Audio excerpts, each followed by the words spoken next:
I'm convincing them kung sino yung sinuportahan ko doon din sila dahil kasama ko sila. Kini ang gisulti ni Sarangani Representative Manny Pacquiao dihang gipangutana kung iya bang piliton nga suportahan sa tibuok People's Champ Movement kun PCM si Vice President Jejomar Binay nga adunay partidong United Nationalist Alliance kun una. Nasayran nga gawas kang Pacman si Davao City Mayor Rodrigo Duterte kuno ang suportahan sa PCM. Una na usab nga nahimong hayag niini si Jensen City Mayor Ronel Rivera apan unsa kaha ang iyahang masulti sa pagkumbinsi sa iyahang chairman.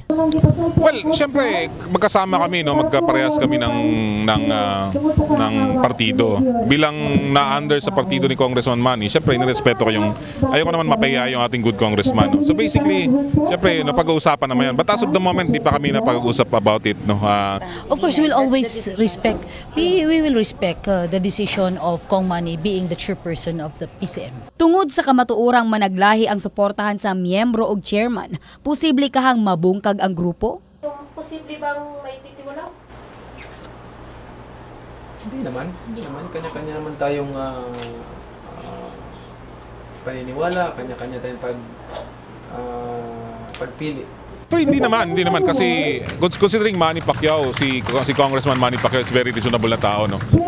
In fact, nung una nga Duterte rin siya, no. So, kaya lang siyempre nung hindi na nag-file si Duterte, then he has a commitment sa kabila, no. So basically, naintindihan ko yung situation niya rin. Apan base kang kagawa Dominador Lagari III, orihinal kuno kining PDP laban, maong nangayo og pagtugot kang Pacman nga mosuporta gayud kang Duterte, ngadto na sa iyahang kampanya isip mo papiling kongresista sa 1st District sa South Cotabato.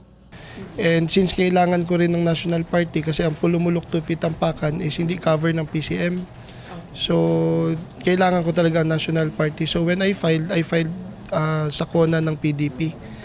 So, alam naman to ni Kong Manny na at nakapagpaalam na rin ako kay Kong Manny before pa dumating si Binay.